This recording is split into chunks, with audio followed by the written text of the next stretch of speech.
የሆኑ ይመስላል። እስራኤልን በአንድ ሚሳኤል ልናጠፋት እንችላለን በማለት ዛቻ መሰል ንግግር ኪም ጆንግ ኡን ተናግሯል። የሰሜን ኮሪያው መሪ ኪም ጆንግ ኡን ለኢራን ያላቸውን ጠንካራ ድጋፍ በመግለጽ አስፈላጊ ሆኖ ከተገኘ እስራኤልን ለመምታት የሚያስችሉ ሚሳኤሎችን ለኢራን ለማቅረብ ዝግጁ መሆኗን አስታውቃለችም። መሪው በሰጡት እጅግ አስደንጋጭ በሆነ መግለጫ እስራኤልን ከዓለም ካርታ ላይ ለማጥፋት አንድ ሚሳኤል ብቻ በቂ ነው በማለት የሰሜን ኮሪያ የባላስቲክና የኒውክሌር አቅምን ለዓለም አሳስበዋል። ይህም የኪም ጆንግ ኡን ንግግር ጦርነቱን ሊያባብስ ይችላል ተብሎም በዓለም አቀፍ ደረጃ ትልቅ ስጋት የፈጠረ ሲሆን ፕሬዚዳንት ትራምፕ ቀደም ሲል ጦርነት ሊመጣ ይችላል ብለው የሰጡት ማስጠንቀቂያንም ያጠናከረ ሆኗል። የእስራኤሉ ጠቅላይ ሚኒስትር ቤንጃሚን ኔታንያሁ በበኩላቸው ኢራን ከሰሜን ኮሪያ በበለጠም ለዓለም አደገኛ መሆኗን በመግለጽ ሰሜን ኮሪያ ከኢራን በላይ ምንም እንደማታመጣ ተናግረዋል። ኔታንያሁ አክለውም የኢራንን አደገኝነት ሲያስረዱም ሰሜን ኮሪያን እንደ ማነጻጸሪያ በመጠቀም ኢራን 50 ሰሜን ኮሪያዎችን ትሆናለች በማለት ባስተላለፉ ቪዲዮ ተደምጠዋል። እስኪ ቪዲዮውን አዳምጡት። Warheads, but they don't say death to America. Iran is 50 North Koreas. Iran is committed to your destruction. በእስራኤል ጥቃት የተገደሉ 165 ተማሪዎች በዛሬው ዕለት መቀበራቸው ተሰምቷል። እስራኤል ከ3 ቀናት በፊት በኢራን ሚናብ ከተማ በሚገኝ አንድ የሴቶች ትምህርት ቤት ላይ በፈጸመችው ጥቃት የሞቱ 165 ተማሪዎችና መምህራን በዛሬው ዕለት የቀብር ስነ ስርዓታቸው ተፈጽሟል።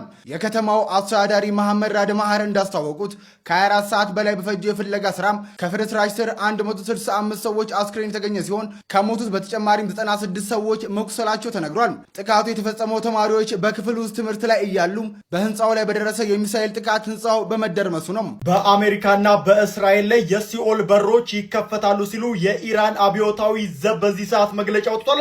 የኢራን መንግስት ዋነኛው ወታደራዊ ኃይል እስላማዊ አብዮታዊ ዘብ በአሜሪካና በእስራኤል ላይ የሲኦል በሮች ይከፈታሉ ሲሉ ዛቻቸውን እንግዲህ አስተላልፈዋል። የአብዮታዊ ዘብ ቃል አቀባይ ብርጋዴር ጀነራል አሊ ሞሐመድ ናኢም ጠላት ባሏቸው በእስራኤልና በአሜሪካ ላይ ሰራዊታቸው ቀጣይነት ያለው ጥቃት እንደሚፈጽም ተናግረዋል። ታዲያ በዚህ ጉዳይ ላይ ምን ሐሳብ አላችሁ? ሐሳባችሁን ኮሜንት ላይ አሳውቁኝ። ክርስቲያኖ ሮናልዶ ሳውዲ አረቢያን በድንገት ለቆ መውጣቱም ተነግሯል። በሪያድ የሚገኘው የአሜሪካ ኤምባሲ በድሮን ጥቃት መመታቱን ተከትሎ ከፍተኛ ድንጋጤ ተፈጥሯል። የሲአር7 የግል ጄት በሌሊት 8 ሰዓት ላይ ከሪያድ ተነስቶ ወደ ስፔን መብረሩ ሮናልዶ ሚስቱንና ልጆቹን ይዞ ለደህንነታቸው በመስጋት ወደ ማድሪድ መሸሻቸው ነው የተገለጸው።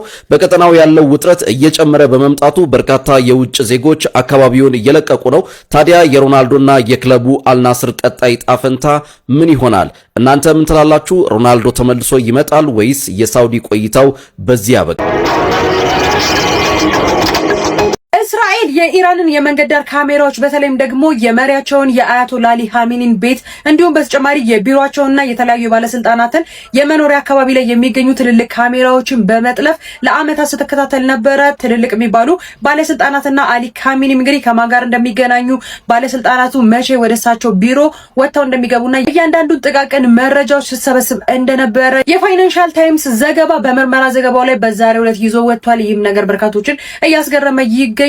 እስራኤልም በኢራን በተለያየ ጊዜ ላይ ካሜራዎችን ሀክ ስታደርግ ነበረ። በተለይም ደግሞ እንደነገርኳችሁ ማለት ነው በባለስልጣናቱ ቤትና ቢሮ አካባቢ በተለይም ደግሞ በአሊ ኻሜኒ ቤትና ቢሮአቸው አካባቢ ላይ የሚገኙ ካሜራዎችን ጠልፋ እያንዳንዱ ነገሮች ስትከታተል ነበር ሲልም እንግዲህ ፋይናንሻል ታይምስ በዘገባው ላይ ይዞ ወጥቷል። ይህንን የምርመራ ዘገባ የሰራው ፋይናንሻል ታይምስ እስራኤል ይህ ነገር በከፍተኛ ሁኔታ ጠቅሟታል። ምክንያቱም ደግሞ ባለስልጣናቱ በምን ሰዓት እንደሚገናኙ እንዲሁም ደግሞ ብዙ ጊዜ ማጋር እንደሚገናኙ እንዲሁም ደግሞ ከየሌሎች ሀገር ባለስልጣናት እነማንን ጭምር እንደሚያገኙ የሚያዩበት አጋጣሚ ፈጥሮላቸው እንደነበረ ጭምርን በዘገባው ላይ ይዞ ወጥቷል ማለት ነው። እጅግ በጣም አስገራሚ ነው። ምክንያቱም ደግሞ የመንገድ ዳር ካሜራዎችን ለመጥለፍ ብዙ ጊዜ በጣም ብዙ ሀገሮች ይቸገራሉ። እንዲሁም በተጨማሪ ደግሞ ካሜራዎች በተለይም የባለስልጣናቱ ቤትና አካባቢያቸው ላይ የሚገኙ ካሜራዎች የመቀየር እድል ስላላቸው ማለት ነው። እንደዚህ አይነት ነገሮችን ለማድረግ ግን እስራኤል ብዙ ጊዜ እንዳልፈጀባትና ለአመታት እንግዲህ እየጠለፈች ስትጠቀምበት እንደነበረም ጭምር ተነግሯል። የሞቱትን 50 ባለስልጣናትም እንግዲህ ለመግደል እንደ አንድ የመረጃ ግብአት ተጠቅማበታለች ነው እየተባለ ዓለም በሁለት ጎራ የኪም ጆንጉን ገዳይ ሚሳኤልና የፈረንሳይ ራፋል ጄቶች። ዓለማችን አሁን ከጦርነት ወሬ አልፋ ወደ አስፈሪ ደረጃ ተሸጋግራለች። በምስራቅ ኪም ጆንግ ኡን ሲዝቱ፣ በምዕራብ ደግሞ ፈረንሳይ ለለየለት ጦርነት ዝግጁ መሆኗን አውጃለች። የዓለም ጦርነት አሰላለፍ አሁን በይፋ ተቀይሯል። የሰሜን ኮሪያው መሪ ኪም ጆንጉን ጣልቃ በመግባት እስራኤልን ከዓለም ካርታ ለማጥፋት አንድ ሚሳኤል ብቻ ይበቃናል ሲሉ ታይቶ የማይታወቅ ማስጠንቀቂያ ሰጥተዋል። በሌላ በኩል ፈረንሳይ ለተባበሩት አረብ ኤሚሬትስ ያላትን የጥበቃ ቁርጠኝነት አረጋግጣለች። ኤሚሬትስ ከተነካች ዝም አንልም ያለው የፈረንሳይ መከላከያ ሚኒስቴር ዘመናዊ የራፋል ተዋጊ ጀቶችና 900 ወታደሮችን በኤሚሬትስ ዝግጁ አድርጓል። አንዱ ሊያጠፋ ሲዝት ሌላው ጥበቃውን አጠናክሯል። ሀያላኑ ሀገራት በዚህ ደረጃ ጦርነቱ ውስጥ መግባታቸው ለዓለማችን ምን ትርጉም ይኖረዋል?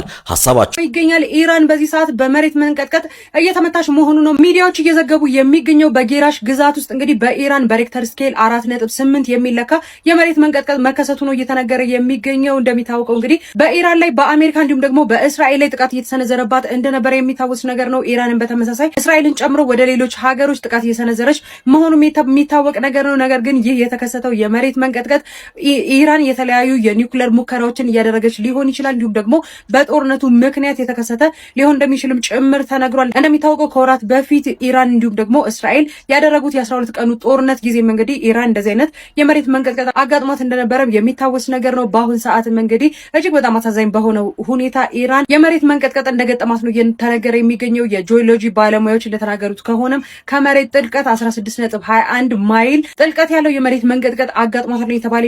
የሚታወቀው ይህ ጦርነት ከተጀመረ በኋላ በርካታ ሀገሮችን እየታዘብን እንዲሁም ደግሞ እየሰሩ ያለውን ድራማ እየተመለከትን እንገኛለን። በተለይም ደግሞ እንደ ዩናይትድ ኪንግደም፣ ፈረንሳይ እንዲሁም ደግሞ የተለያዩ ሀገሮች ላይ እንግዲህ የተለያዩ ሀሳቦች ሲነሱ እየሰማን ነበር። እንደሚታወቀው ከቀናት በፊት እንግዲህ ይህ ጦርነት ከተጀመረ በኋላ በተለያዩ አረብ ሀገራት እንዲሁም ደግሞ የተለያየ ቦታ ላይ የሚገኘው የዩናይትድ ኪንግደም የጦር መንደር ለአሜሪካ እንድትጠቀምበት መፍቀዷ የሚታወስ ነገር ነው። የአሜሪካ የጦር መንደርም እንግዲህ በተለያዩ አረብ ሀገራት ላይ እየተመታ እንደሆነ ይታወቃል። ዩናይትድ ኪንግደምም እንግዲህ ይህንን አጋጣሚ በመጠቀም አሜሪካ የሷን የጦር መንደር እንድትጠቀም ፈቅዳ ነበረ።